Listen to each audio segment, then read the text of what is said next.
This episode is brought to you by Lafosse Academy, a program dedicated to helping people from diverse backgrounds break into the tech industry. They don't just train you with the skills you need, they help you to land your first role, give you real-world experience and a strong foundation to launch your career in tech. For businesses, the Academy offers a way to build diverse, future-ready teams while creating opportunities for talented individuals who might not have had a traditional route into tech.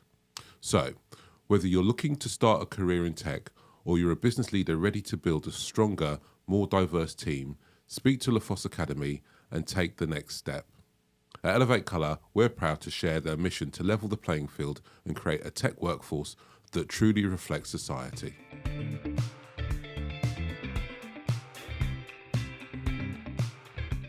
Hi everyone, welcome to Race to the Top with me, Oki Lazi. On this podcast, I'm going to be talking to amazing leaders about their journeys to be to the top and to show that leaders come in all colours. My guest today is Glyn Blaize, possibly the best name we've ever had on the podcast so far, by the way, Glyn. Glyn is the COO at Lafosse, which is an organisation that provides technology talent solutions that build capability to help solve business challenges. As COO, he leads the operations strategy and growth initiatives. He has 20 years of exec experience and a track record in business transformation and scaling organisations. Before Lafosse, Glyn held a number of senior positions in high growth businesses. Glyn's known for his expertise in driving innovation, enhancing service delivery, and developing strategic partnerships. So, Glyn, welcome to Race to the Top.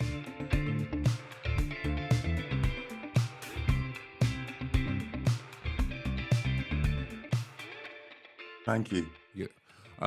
Just for information, I'm here in the studio. Glyn's at his home in Bristol. Lovely Sunny Bristol. Bristol. Lovely Bristol. But should have been here with me today. But, you know, this is a good news story for the start of the year because Glyn is making sure that he's fit and healthy for a procedure he's going to have in a couple of weeks, a week's time. Time, yeah. Do you just want to tell me a little bit about what's going on with you, Glyn? Yeah. So, in COVID 2020, like when COVID, the first raft of COVID that came in 2020, I think Afro-Caribbeans, we didn't fare very well. No. I was one of those who didn't fare very well, and it essentially has taken out my kidneys. So my kidneys are working at 2%. So it's been quite a difficult 4 years, but a donor has come forward, and I have a transplant happening on Sunday the 26th. So I'm currently full of gratitude and excitement to have another shot at life again on the other side. Yeah, kind of like a reset button. You know. Yeah, 100%. Yeah. But there's a load of altruism in this too, in this story, isn't there? Right? Because obviously the donation is a big thing, but also was there a crowdfunding thing for the donation? Yeah, there was. So initially, my sister was had stepped up and she wanted to donate a kidney. Under the NHS, there was a mistake made by one of the doctors in the NHS who damaged her kidney, and then that meant that I couldn't have that kidney transplant. At one point, 4 or 5 months ago, I was quite ill, and my wife just went onto Facebook and basically said, "Look, I've just been watching for the last 3 years my husband drift away, this, that, and a third." And she just did this rallying call, telling the story, did a rallying call, and just asked whether people would be willing to fund the private donation, given everything that was going on. And within 48 hours, we'd raised £80,000. So, Wow. and the interesting thing is, and like it's been a huge learning point for me. When she touched, like she didn't tell me she was doing this. When she told me that she had put a post out, I was livid. I was Mortified, angry. yeah. Like you broadcast my business, we don't share our business, kind of thing. Yeah. And then just the flood of money and the flood of just messages, and just it was just the things that people said and the way in which they came forward to save a life. It's just blown my mind. And it was at a time where there's different things which have happened in business, and I was kind of losing faith in humanity.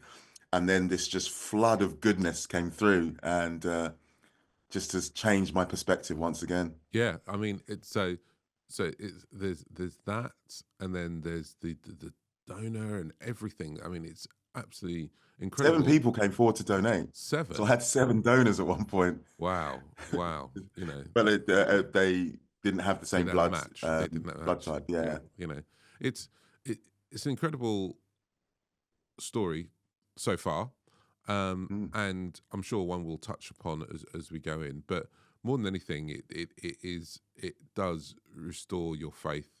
Um, one, restore your faith in humanity, and also make you all conscious that you kind of.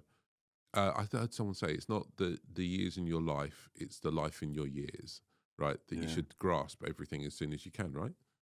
Yeah. Yeah. You know, Yeah. so good stuff. Well, good luck. Thank you very much. I'm sure it will be great. You know, we're due to be working together anyway during the year because of the work that Lafosse is sponsoring with Race to the Top, which is super exciting. We'll touch on that Yeah. later. So let's go back, right? Let's go back to the beginning. That's what we do in this podcast. You're a Londoner. You grew up in Leighton, East. In Yes. fact, you're an East Ender. Yeah. Born and bred by the sounds of it. What was it like growing up for you as a person of colour in London when you did? Um, you know, London's one of those incredible cities, and I think even though Leighton, so Waltham Forest was probably one of the poorest boroughs in London, but what it did make for was I grew up in quite a cosmopolitan mix, Yeah, so I think from an early age, you are in school with all sort of variety of creeds and colors and nations and things like that. yeah, So you do grow up with a lot of flavor. And I think East London was very much sort of working class. My father was a minister, was a preacher man, right. and my mother was a teacher. So it was a kind of interesting juxtapose in terms of um, the they kind of wanted the best for me. So um, they sort of instilled and input quite a lot in. So like I'd come home from school, but I'd still have to do extra schoolwork because they had this mindset of sort of black children needing to study harder and things like that. Yeah, yeah, And I think at that time you kind of, oh man, why am I having to sit next to dad and read this book? Caribbean readers, yeah, why are we doing this kind of thing? But I kind of look back now and it's just like none of that was wasted, and you realize later on that what they were sowing early on reaped rewards. Were they for, had they come to this country, or were they second Yeah. generation themselves? They had come to this country, Right. so yeah, dad came over on the boats. Mum came over a little bit. She came over by herself actually. So dad's from Dominica, Yeah. and mum from Guyana. Right. So kind of Windrush generation. Windrush-generation, You yeah, know, yeah, I hear so often doing this podcast about this work ethic. You know, yeah. that's this value of education for Mm, children, which you've just kind of outlined. Um, mm. and is it something you railed against, or something? Because some people get that and they're like, "Yeah, I'm not doing that," right? And others like, "Okay, that's what my parents want me to do. I'm going to knuckle down and do it." Where were you on that? Um, I think they balanced it really well in terms of they were very much we you need to do this, but you can be whatever you want to be. They didn't sort of push me in any one direction. I think certain things were difficult, where when you're young and your friends are going on trips and playing in the street and things like that, and you can't go out and play until you've done your chores or you've Yeah, done your homework, or they had like certain things we had to do, like so.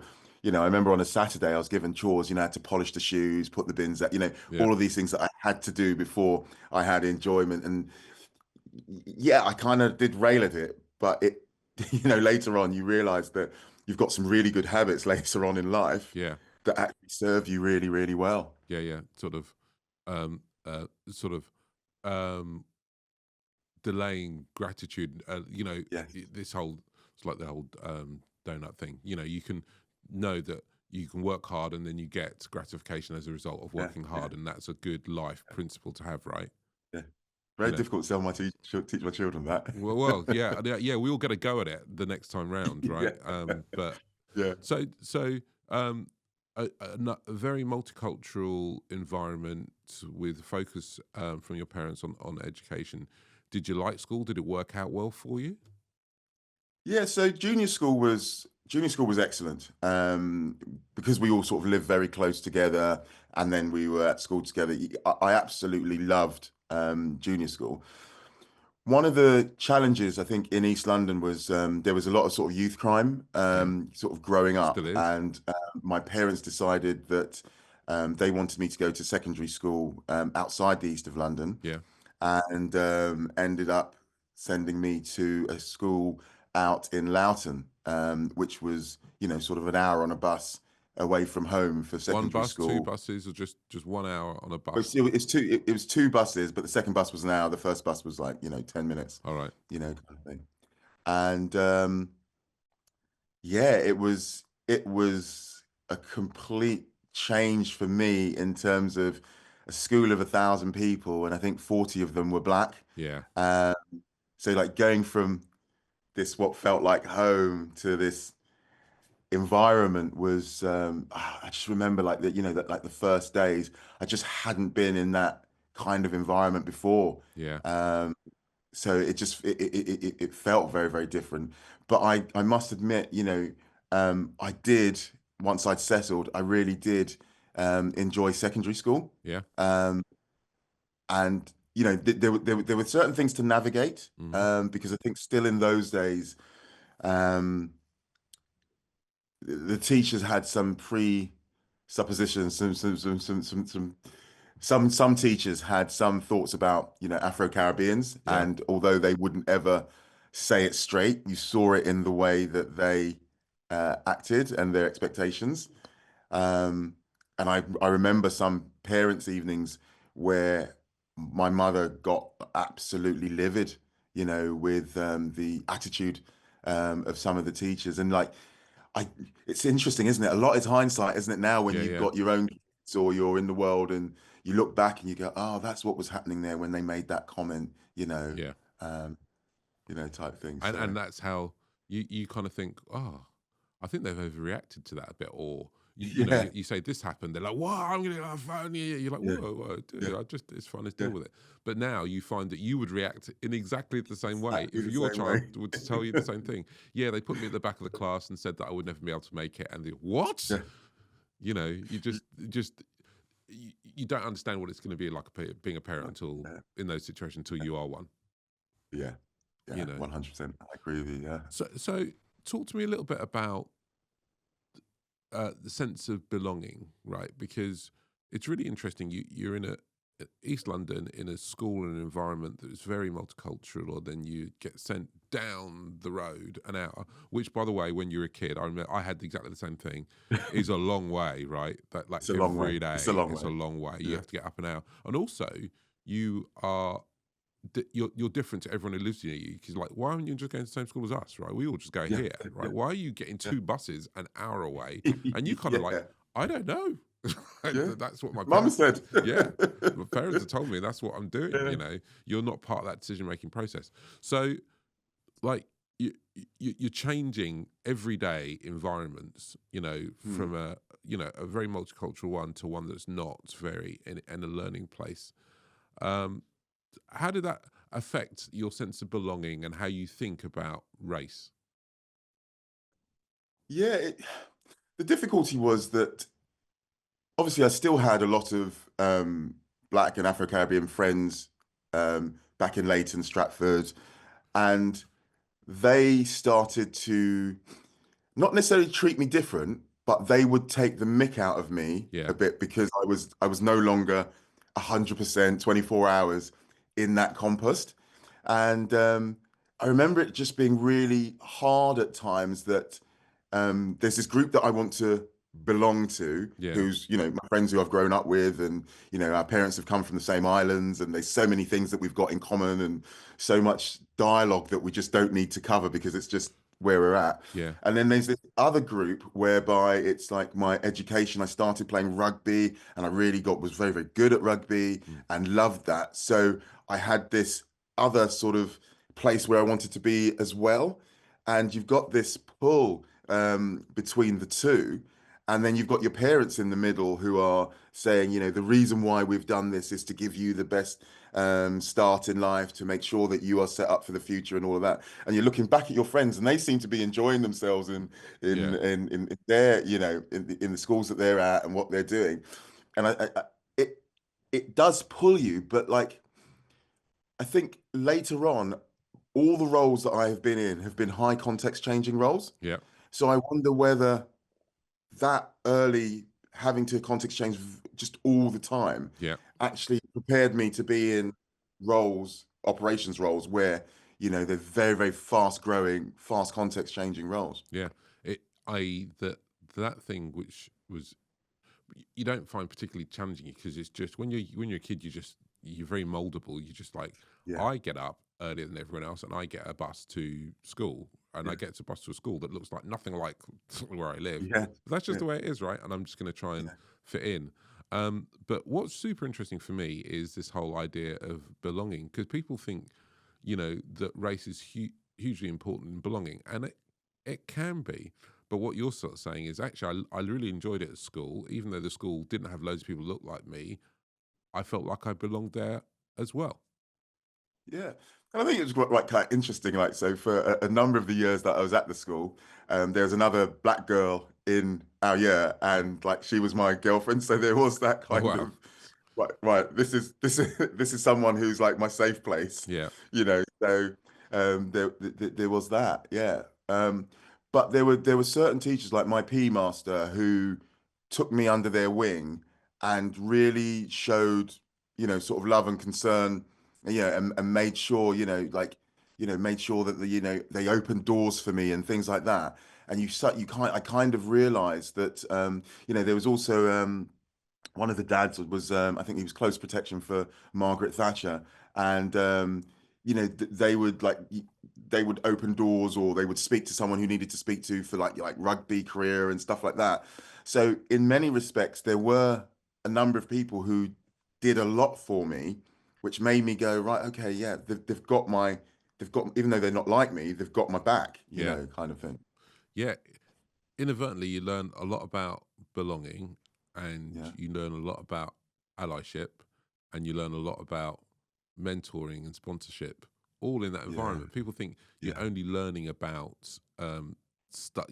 education and academic stuff at school, but in that Mm, sort of environment, you're learning loads of things that have really stayed with you and helped you in your working career without even thinking about it. 100%. And like that whole I didn't realize it till later on, but like the whole thing about network being everything, Yeah, and a lot of these people just understood instinctively, that network meant everything, and just joining the dots, yeah, and yeah. you realize later on in life, yeah, a lot of it is joining the dots, and I think maybe in the black community we do not join the dots as much as we ought. Oh, 100%. And one of the things that I think is that we look at as building blocks and supporting scaffolding for emerging leaders of colour is networking. It's kind of at the top. It's something that we Yeah, don't understand community wise that others get the yeah, opportunity to. And one of the things that we should do through this podcast and these conversations is point that out to people how important yeah, that is yeah, in navigating organisations. yeah, You know, absolutely. you Yeah, have to be able to talk the language. Another thing that goes with that, and I don't know whether you found this because I had similar schooling, is that when you are in the, let's say, rugby team, that affords you a level of um, uh, you are one of the guys, right? You are, and so if you are like a little tech genius sitting in the corner at certain schools, you might get bullied or whatever. But when you are in the team and I presume your school was big in rugby, mine was, actually that affords you loads of, if not brownie points, social status, should I say? Let's just say absolutely, yeah, social points, yeah, 100%, yeah, And it almost it is greater than your race, right? yeah, yeah, You yeah, know, in you yeah, being accepted. Did you find that? yeah. Yeah, I think yeah, without a doubt, and I think because I was so good at rugby, um, it meant that because like I was often the one scoring a lot of tries and Mm. winning a lot of games, it meant that people were pulling me into them like he's one of ours, kind Yeah, of thing. So it created for me. It may have been like looking back, it may be slightly an artificial environment, so another black person wouldn't have had that, but it made for a very enjoyable like secondary school education, and it's allowed me to do a lot in future. yeah. So it sounds like education worked out well for you because you kind of made it work for you, and you had those advantages that pushed you through, and you had the Yeah, sponsorship, and you had the allyship because of who you are and what you yeah. achieved. I mean, what did you? I mean, what did your parents want you to do? Did they have a sort of path mapped out for you? No, I don't think they had a path mapped out for me as such. I think what they realized was that education, or what they believed was education was the key. Hmm. So they were very much of the mindset that if you are educated, if you work hard as well, it means that there is more likelihood of opportunities opening up for you, and therefore you need to make sure that you have all of the requisite skills to be ready for when opportunities open. What they didn't do, so like, let's say for instance, I grew up with a lot of smart Asian kids, and their parents wanted them to be doctors, dentists, this and that. My parents never said to me, "We want you to go in that direction." Yeah. And there's this hilarious moment whereby my grades came out, and I got into Loughborough to do sports science. All right. And I Nice. remember it was a sunny day, and on our road, Grange Park Road in Leighton in London, we had loads of like Caribbean friends who sort of lived along the road with they all bought close together. Yeah. And I remember Dad saying, go and tell people go and tell the friends you've got into university. So, I'm like, I got into Loughborough. Like, what are you going to read? Sports science. And I just remember everyone's face when I said sports science just dropped like this Africa. Why are you reading sport? And they couldn't see why my parents were allowing me to do sports science at university. Yeah. It's like, it wasn't a proper degree Yeah. to them. Oh, for But sure. their experience was unless you have, solid degree, qualifications, all of that, you're not going to be able to sort of make it. Yeah. So I just remember because I was really happy. It was a really sunny day, and I wasn't going to let their their darkness um, influence me. Yeah. But yeah, it's one of those things. It's definitely a cultural thing. The amount of people I've spoken to, they're like, my parents. The reason that I always ask the question because I'm always intrigued because parents are like, or parents, or actually, if not parents, the community they grow up in are like, can you like? For me, it was a doctor. My mum, Yeah, she was desperate for me to be a doctor. A doctor was the thing, right? Even a yeah, dentist or sort of lawyer. I was like, doctor. That's. I think she just dreamt about it her whole life that one yeah, day I'd be a doctor, and then I decided not to go to medical school, and that was the end of it. yeah. I'm just kind of laughing and imagining me rocking up to both my parents and going, yeah, I'm going to do sports science. I mean, I think my dad would be like, is that an actual degree? Do people actually do that? What is that? It Yeah, would have been. I guarantee you would have been the answer. yeah, What do you do with yeah, sports science? What can you be with sports science? yeah, You know, go and be an accountant, which is yeah, what I ended up doing. So all right. Well, Loughborough's great, and sports science is great. yeah, yeah, You yeah. It know, was good. and again, an environment that would have been very well, actually, probably similar to when you went to school, secondary Yeah, school. so I actually was playing at Wasps at the time. So it was I was already used to being around a lot of private school kids who'd gone to sort of boarding school and you know mixed in sort of Yeah. a different strata of society. So because like you're sort of mixing with those, um, it opens your eyes to a lot, you know, in Yeah. terms of how the other half lives, so to speak. Yeah. So you're kind of getting this sort of education that you can't really buy about um, that you would never have been able to access. You would never have been able Yeah, to access yeah, had you not played rugby. Let's be honest, yeah, right? You've got it a bit from school, but not a lot. But now you're playing at Wasps with, yeah, and rugby is a very. I still, I well, to see what you think. Still a quite a it's not elite is not the right word, but still a lot of private schools, public schools play yeah. rugby, and that's where the rugby crowd is. There's a lot of Literally, privilege, yeah, a lot of a privileged lot of people and privilege, yeah, a lot of structures. a lot of privilege to the people who play it, and lots of privilege in the people who support it. Okay, Yes, and so yeah, you're mixing in that literal offshoot. This week, Maritoji become the like first proper, I call it, yeah, captain of England, which is an amazing feat, really, because I'm someone who played rugby a lot, 20, 30 years ago. You've played rugby a lot, and there's been lots of black players. It's quite. Do you have a view on that? Just literally left field. yeah. So I think it's when I was young, and I was remember this the other day. So when I knew that I was going to this secondary school and they played rugby, and I hadn't played rugby in Leighton, it Yeah, just right. yeah, What's funny that? that. What's that? What's sports science, and what the hell is rugby? Yeah. So I remember watching BBC on a Saturday, and I remember looking to see which team do I support. And I remember on the rugby league there was Ellery Hanley, and then there was Martin O'Fire, Yeah, and there was Wasps and Bristol in rugby union who had the greatest amount of black players. yeah, So for me as a young person, I was only going to support a team where there were black players and where I could see representation. So it's kind of interesting seeing, we say representation matters, and then I'm going, yeah, that's really true. Like even back then, I would only, as a young lad, support a team where I could see people who look like me, yeah, you know? So that extrapolates out into business, into everything, doesn't it? yeah. And actually means that representation matters, right?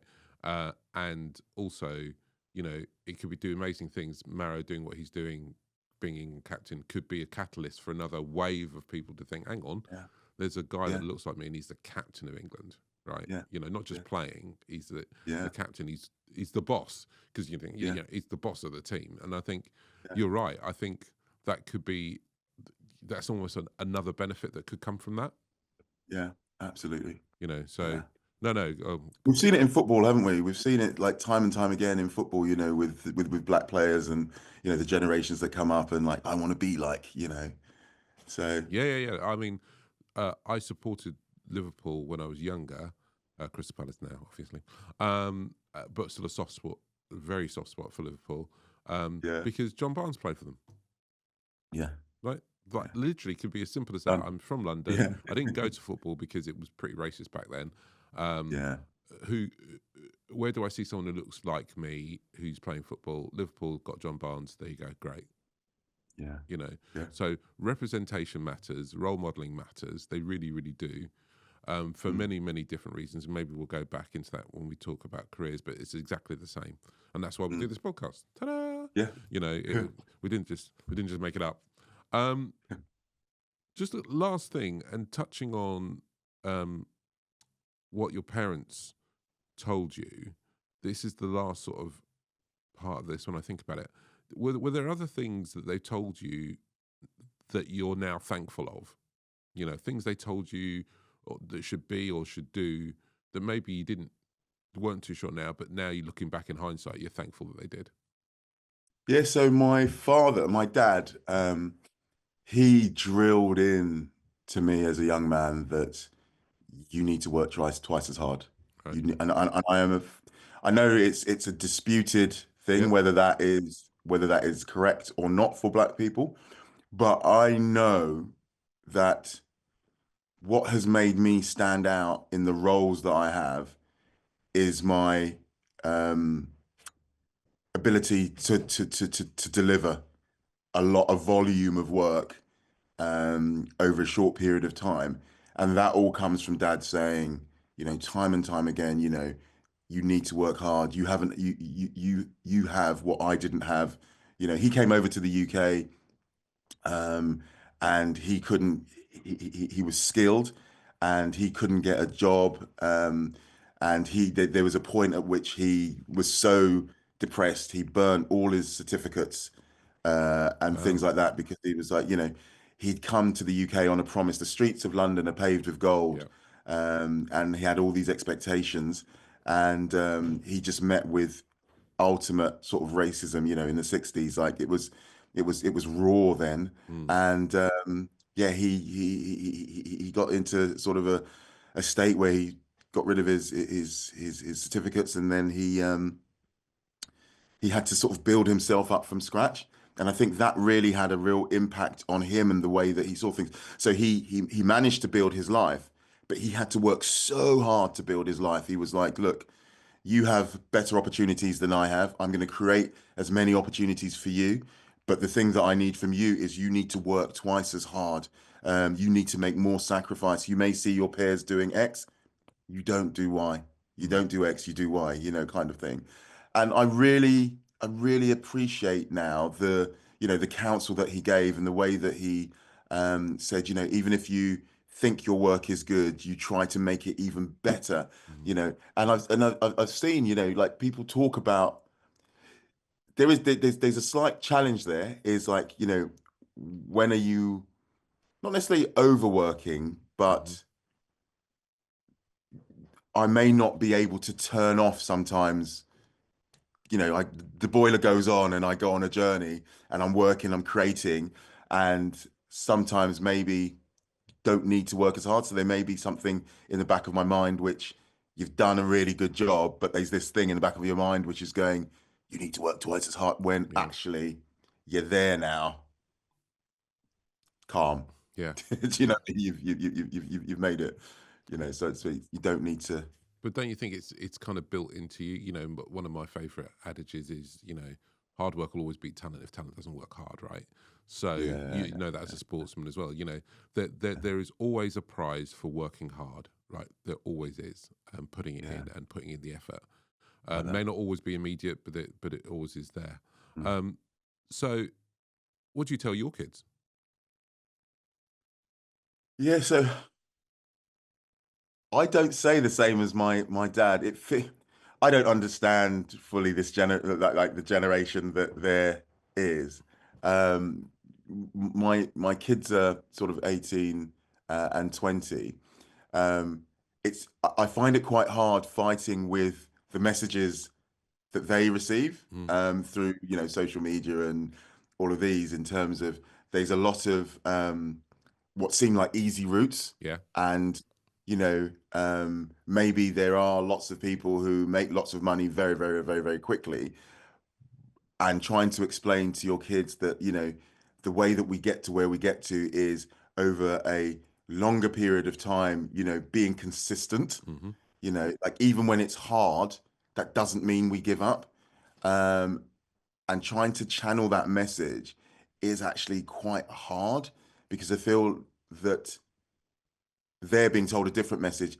If it's hard, then you should you be you. You should be feeling fine at every given place. Whereas what we got taught was like there are going to be some real obstacles in the pathway, and it's resilience, it's hard work, it's going through those things which are going to be the thing that forms you and forges you in the fire and things like that. Whereas it feels like that message is quite difficult to tell our children. Yeah. So I wonder whether how it's going to sit for them in future, especially if we go through difficult times.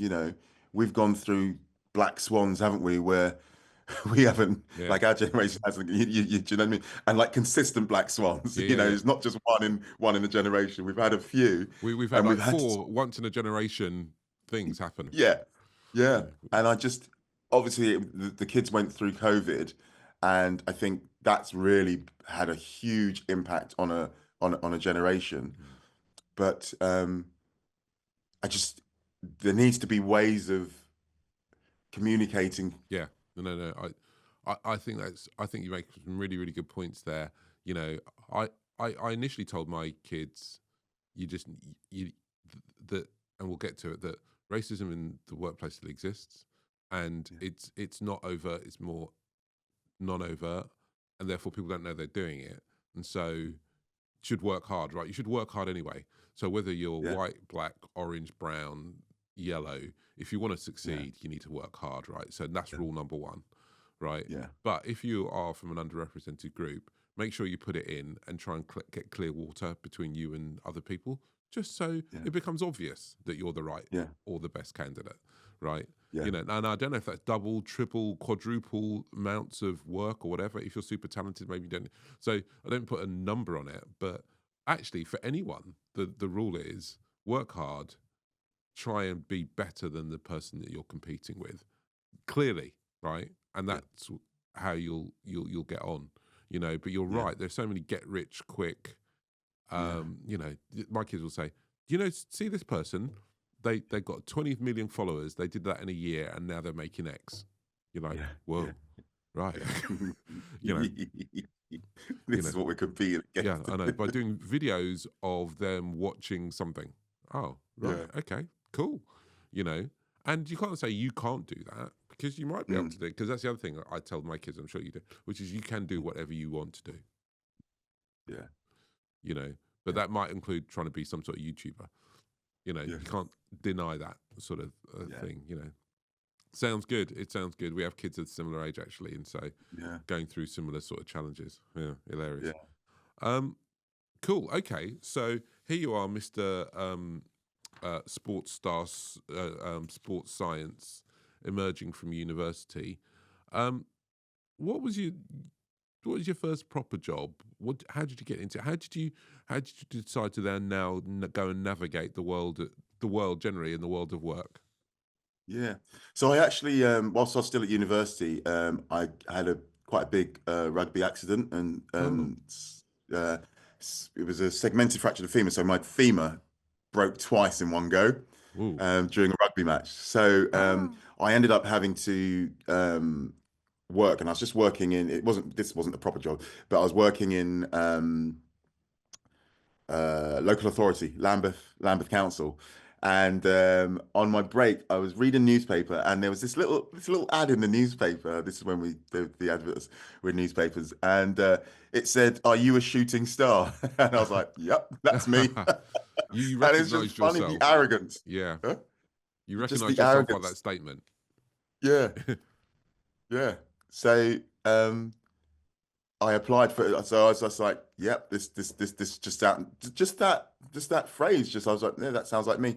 So I applied to this role in the newspaper, got an interview, a telephone interview, and then got a sort of a full assessment day. And it was for recruitment. Okay. And that was my first foray into the world of recruitment. And I absolutely love it. Was with a company called Parker Bridge.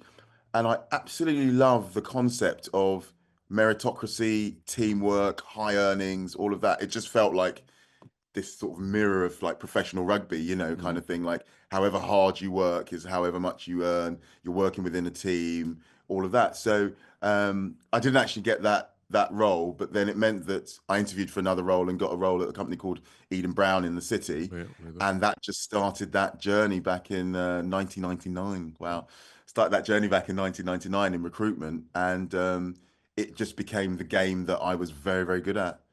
Yeah, You know, and I discussed recruitment with people a lot, and because it's kind of like it is sales, right? it's sales. It's sales, 100%. You Yeah. know, but it Yeah. doesn't seem like sales, right? It seems like matching buyers and which maybe is what sales is, right? You know, Yeah.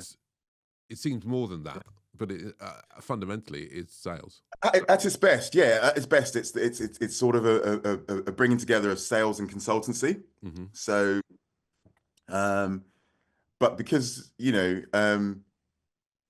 there is a part of the market which is very much very salesy and probably quite unskilled, and then there's another part of the market which is probably the more, sort of thoughtful, qualified, um, you know, that part of the market which makes sort of big differences to big organizations, you know. Yeah, but even at that end, it's sales, matching clients, finding Yeah, clients, getting them to yeah. buy your services, and so Yeah, on and and so it's forth. it's not rocket science, but it is an art form, Yeah, And if you get that, if you become very, very good at that art form, people want to use you because you create magic. yeah. So weirdly, you went into sports science and you stumbled across. There was no, basically, as ever with so many careers, there was no real plan, right? No, No. no, enjoy myself. Yeah, yeah, exactly. I can imagine your parents like sports science. What part of sports science are you using there? There probably is Yeah. probably some parallels in that. Um, did, so you, so you get into recruitment. It's quite a meritocracy, um, Mm, because as you say, it's kind of sales and sales environments. If nothing else, they're based on numbers. mm, They're a numbers game. If you show your numbers, you yeah. do well.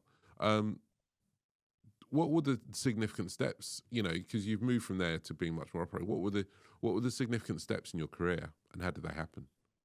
Yeah, so first one was I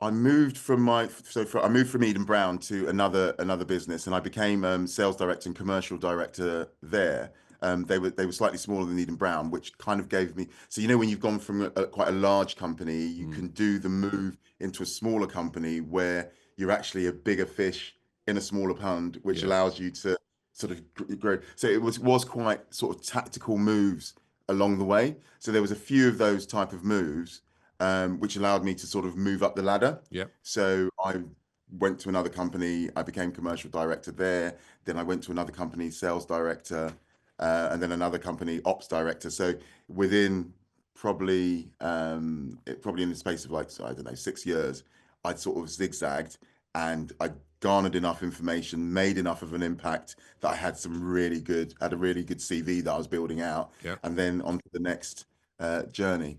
So um, I think, our parents would say, you need to stay in an organization for a long time. I think that's kind of changed. I mean, it's even changed even more with my children's generation. I, Yeah. I sometimes like, the CVs that sort of come across my desk now where, people have moved, 12 months, 18 months. You're like, that that was unheard of Yeah. once upon a time. But that's how it works now, isn't it? Well, it was heard You of, know? but if you saw a CV look like that, you would throw it in the bin. Yeah, yeah, That's the yeah, reality, right? If someone yeah, had 6 jobs in 8 years, yeah, as someone who's read thousands and thousands of CVs, you would just go, nope. Let's yeah, move on to the next one. But yeah. but we all have to now, um, rewire, reprogram our thoughts This in is the way it. that happens, right? Yeah, this is it. So So, yeah. so a career that sounds as stellar as your rugby career, but I always say careers don't go straight line. Mm. Did you have any significant setbacks in that sort of journey along to where you are now? Yeah, so I think there's always setbacks. I think there's setbacks which are, sort of environmental, and then there's setbacks which you perhaps engineer yourself. And I think, like, if I was to think about one setback in one of the organizations I was in, I was sales director at the time, and we were doing really, really well. And we had like our annual, where you take all the staff Yeah, away. yeah. And at that sort of annual event, I perhaps drank a little bit too much and wasn't Alcohol's as, always involved in these stories. yeah. And do you know what? Like, when you're young, you're living life with such reckless abandon. Yeah, I think there's that lack of understanding that everyone is looking to you as like when you're in a leadership yeah, position, everyone's looking, so you're never off. correct. And if you haven't worked out that you are always on, you're not one of the peoples. Yeah, you know you're, and I think that at that point dented that respect that people had, for me and in my position.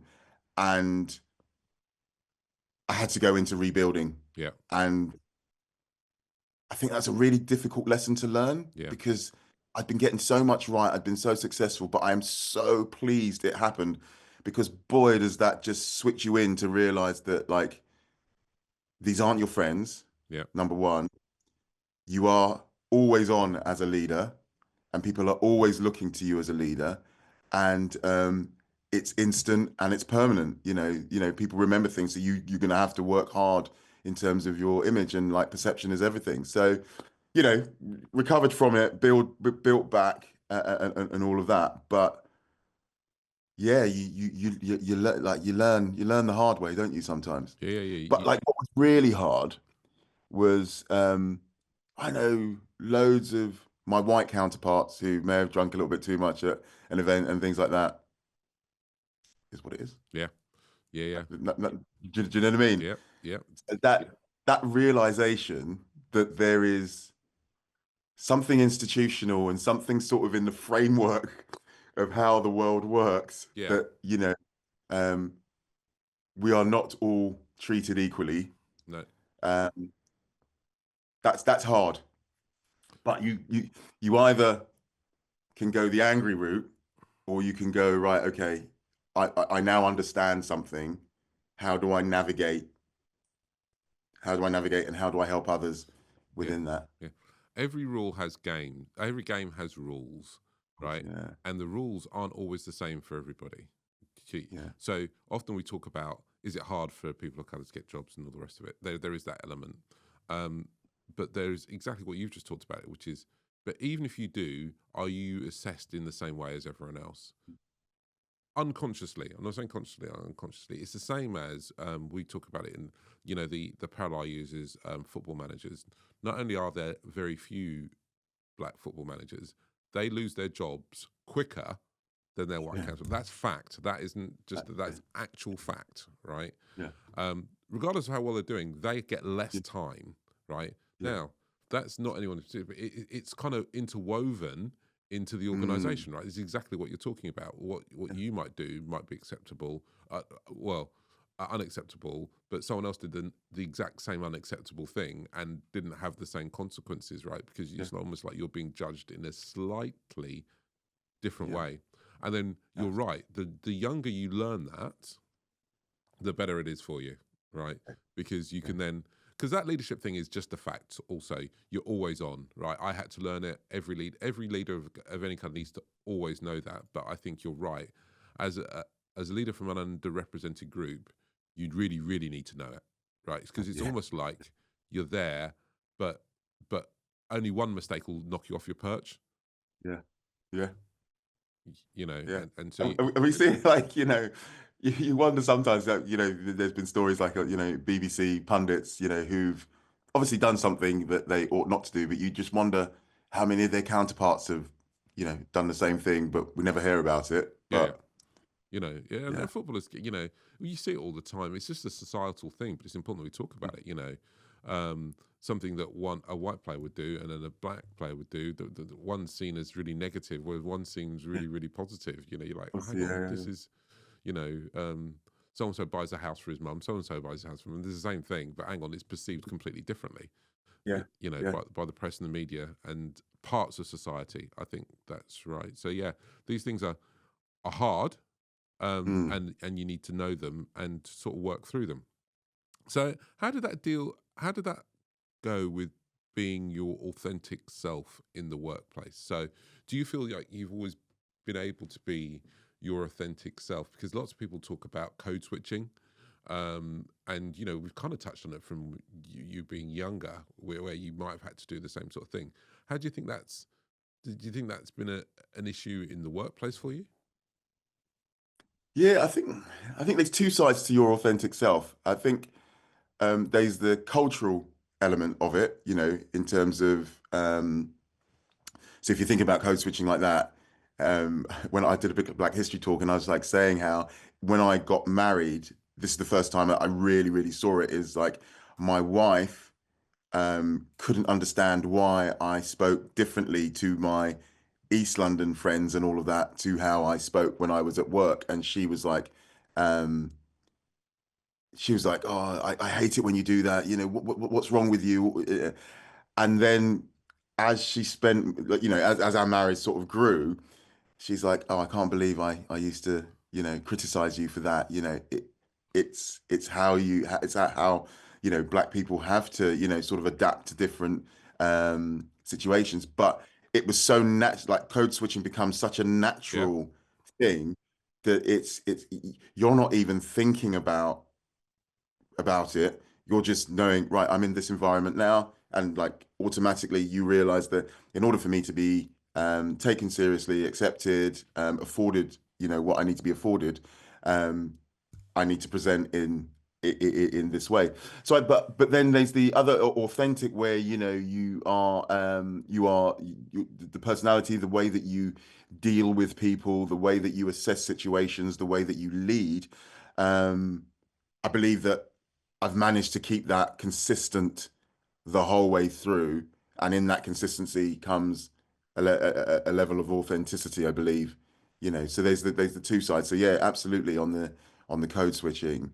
Um, but I think the code switching um, is a beautiful demonstration of how people can be fully conscious and fully um, present in different cultural environments. Hmm. I think there's a beauty around that. If you can be with your people and one of your people and like just totally immersed, but you can be in business and totally present in business, where what's being required of you is like totally different, but you can be totally comfortable with that and you can switch into that with ease. I think that's a real that's the art, that's where the art form comes, isn't it? That's where the beauty comes because, if the people that you are around feel that feel that you're giving them the time, feel that you are with them, feel seen and valued and heard by you in both settings, which are very, very different, and you manage to do that, then you're really sort of achieving something. Yeah. I mean, I agree with you wholeheartedly. And um, when you think about authentic self, whenever I ask this question, authentic self for me is it's twofold. It's like values based. You are the Yeah, same person whether you speak slightly East London or you yeah, speak in the Queen's English. The core of you and what you're about is the same. It's just how you communicate, right? That's not, or whether you dress in a hoodie or whether you dress in a suit, right? The core value set of yours is exactly the same. yeah, I think everyone has to do a little bit of code switching, and almost certainly, if you're a person of color or from a low socio-demographic background, everyone wants to feel accepted, right? So you switch a bit to try and fit yeah. in, and I think that's just human nature and the way it's always been and will always be. The key thing is being that value set remains the same. Yeah. You know. You articulate that very well. Yeah, Oh, thank you. yeah, You know, if so, you get on, and one of the key things we talked about, all the different things are slightly different for a person of color in their career. Um, but sponsorship and mentorship is generally important. How has that impacted or influenced your career, especially with you being from a person of color from an underrepresented group? yeah.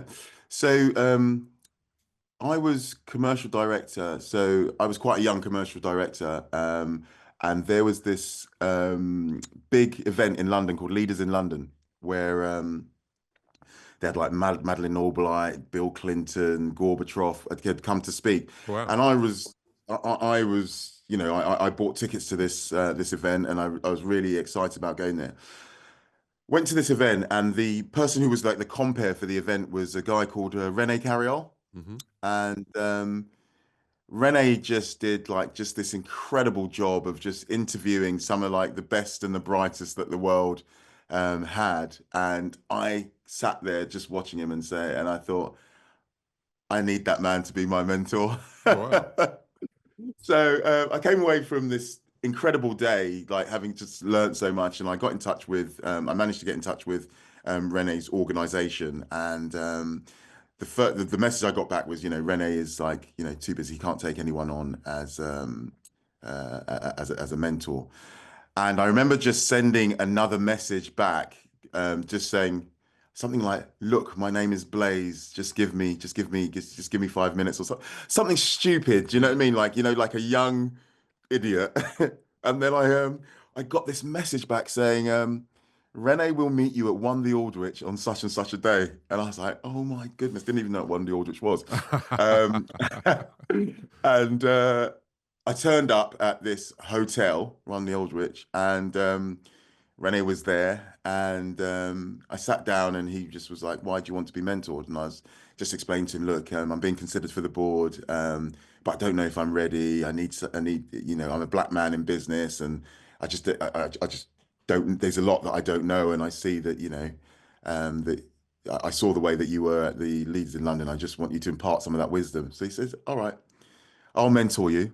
And he says, "We're not going to, sort of go through books. I will tell you stories." He says, "If you think about life, everybody knows about David and Goliath, but they don't remember the stat that they were told last week." Yeah. And he took me under his wing to give me mentorship. And a lot of that mentorship was just sitting at his feet, just quietly listening when he was in meetings, him telling stories of things that he got. And it's probably one of the most sort of pivotal points in my life where he wasn't just a successful black man, but he was speaking into the melee of like the social dialogue. Yeah. And he'd had big jobs with Pizza Hut and I think Coca-Cola. So he'd been at the top of these organizations as like CTO, and he had had to deal with some serious big, sort of organizational change. And a number of the people that he sort of mixed with, who I got to meet and got to hear how they talked, like Alan Layton, I think, was running the post office at the time, and then there was the director of Sage and others. Just sitting there and hearing them speak and seeing what was going on, I just learned so much. Yeah. And I learned that, one of the things that Rene said to me, he says, when people consider you like, for board position and things like that, he says, you already have the skills, so stop thinking that you need more skills. He says and it's slightly crude the way he put it, but he says it's how big your balls are. He says, can you make huge organizational decisions and stand by those decisions when it feels like in the moment that everything may be falling down around you? He says that's what's happening in big business. People are having to make big decisions and stand by those big decisions and have the guts to make those decisions. And it was just pieces of information like, like that, and he talks through a lot of other things that really just helped me and Yeah. just made me just realize that those people who've trod the path but have trod multiple paths at different levels and engaged at different levels of society, there is no substitute for that wisdom that they can give you. And actually, there's a lot of wisdom to be garnered by just sitting. Like in the old days, you read in the old books about, this philosopher and his disciples, they Yeah. sat at his feet and the dust got, there's no substitute for a bit of that as well, Yeah. because it's like what the Japanese say. They talk about like reading the wind, and Yeah. it's like that reading the wind. They're not telling you something, but you're seeing and gleaning from just being in that ether. Yeah. You know, It's one of the things where the mhm, breakdown in communities means that the learning from your elders is, I'm not saying it's frowned upon, but it's not the thing. Whereas it definitely in an African community, I know in all Caribbean communities and lots of other communities, that's yeah, still how you learn. You respect your elders for all the stories they can. That's stories how that's how we communicated before TikTok. That was it, and you should listen. Sometimes I'm sure you're the same with your kids as I am. And like, are you listening to me? Then I'm thinking they're not listening to me, right? Because they're going to listen to some dude on TikTok, and yeah, that's fine. That's not saying you shouldn't do yeah, that, but yeah, yeah, that mentoring and that sponsorship is so important in developing great leaders of the future. And it's great that you've experienced it, which kind of takes me on to my final couple of questions. One is around a big one for you, which is obviously we talked about institutional racism, we've mentioned it, touched upon it, and skirted around it. But one of the real issues that I know Lafosse as an organisation and others are trying to deal with is in tech specifically. Now, Yeah. what's your perspective of one, institutional racism in the tech sector, and again, the facts will bear out that it must exist, and two, how we we we get through it, how we deal with that, how we fix it. Yeah, do you know what? I've been thinking about this a lot, and not in the context of the question you're saying, but like from the perspective of I'm wondering, I could be right, I could be wrong, whether the bringing in of you know what we're now seeing with Amazon and some of the others, they're sort of cutting their DEI and all of that. Yeah, Whether the whole way in which DEI was done has actually made it, in some respects, more difficult for Black people now yeah, than before, and whether there has to be a better way. Um, like obviously from a Lafosse perspective, we do a lot of grassroots. So because we're doing grassroots, when we do an intake, we're very, very intentional about making sure that we are bringing in underrepresented, groups, so that there are larger quotas are coming out of underrepresented groups who are skilled. But then there's this other level, isn't there, of those within organizations who are reaching concrete ceilings and things like that. yeah. And that bit's slightly more difficult to navigate, um, because some organizations are just not going to change, and some Black people are just not going to leave those organizations, Hmm. which is a problem in and of itself. Um, I think I think there's those structural issues, but then if we look at other, let's say for instance, we look at other groups, they will have like what you're doing on a grand scale. Hmm. There will be loads like organizations which are helping people move within that stratosphere, and we haven't necessarily come together as a large, conglomerate of Afro-Caribbean leaders who have enough substance, and influence to actually move the dial in the UK. Do you know? Hmm. And I think that's what we need, because there are, even though proportionally there may not be as many Black executives, there are Black executives, and if somehow we're able to coalesce that group so that there is more strength and influence, and then bring from that perspective, bring the next generation through and teach the next generation how to navigate the waters that there are. I think we can make a difference, because if you look at like a lot of DEI, it's being run at the top. Like they'll have like a person who they bring in to do DEI, and they bring in a person of color, but that person of color is not necessarily the person with the power. Do you know No. what I mean? So therefore, there's always like a puppeteer from majority culture. No, you can't do that. I don't think that's what, curtailing how these things are done. And then like DEI, just like CSR has in a lot of organizations become a tick box, Mm. or people have promoted people into positions who weren't ready for those positions, or they've promoted them into the position but not given them the same framework and wrapping around and scaffolding that they would have given one of their own. Yeah. So of course this is going to happen, because like if you're put into this position in like an HSBC, that's like another country, like going into HSBC and trying to navigate that as Yeah. a Black. I've got a friend Sol who's in there now, and he's got to navigate that, and he was just saying that it is incredible, like the things that you just don't know, you just won't know Yeah. within those type of organizations. I don't know if I've just waffled No, or no, no, no, whether no. I make. It's not waffle. It's all very good. This is how we learn, right? Um, but I think you're right, right?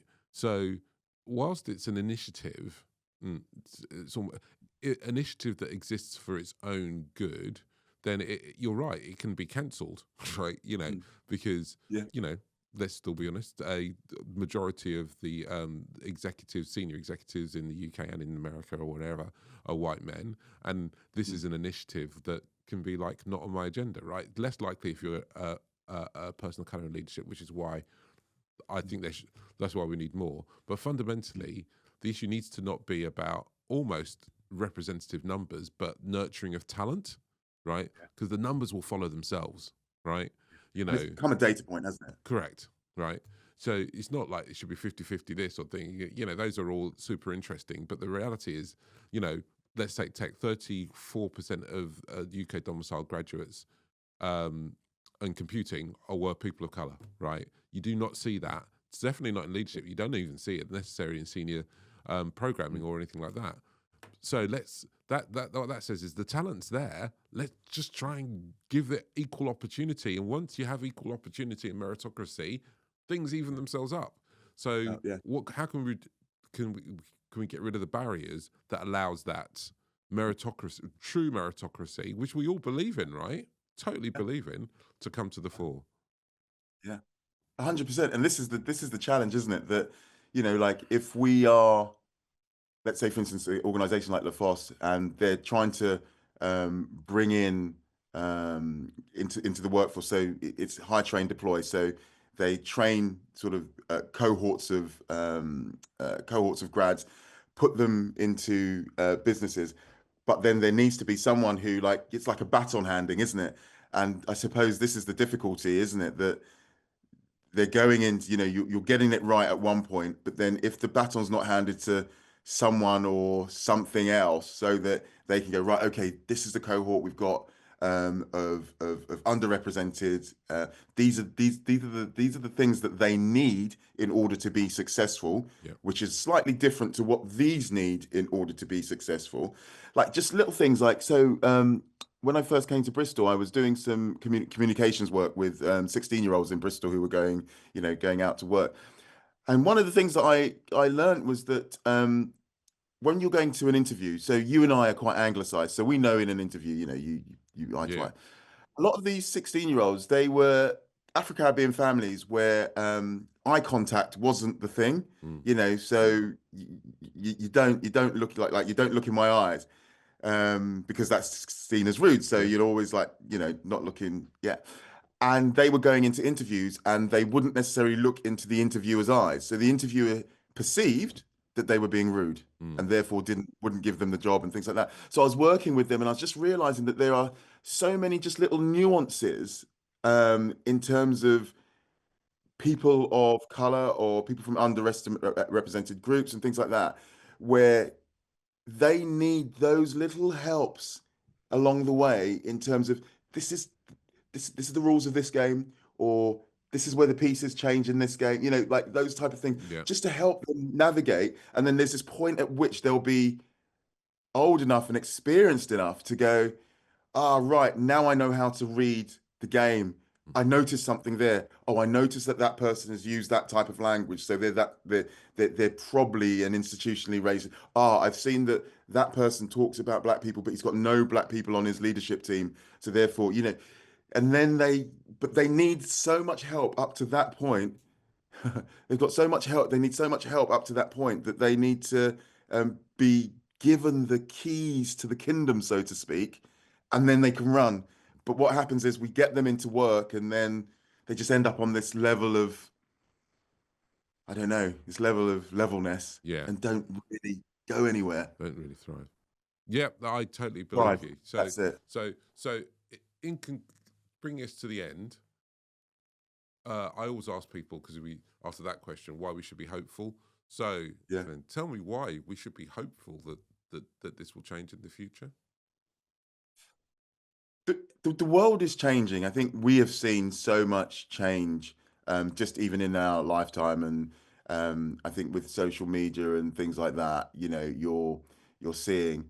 Um, there was a time where the dialogue was set um, by newspapers, by the radio, and there wasn't as much alternative media that there is now. I think the fact that it's working both ways, isn't it, with X? But I think that the fact that we have so many alternative stories out there means that Black people are able to set a dialogue and to talk into culture. Whether we do it as well as we could do, I don't know.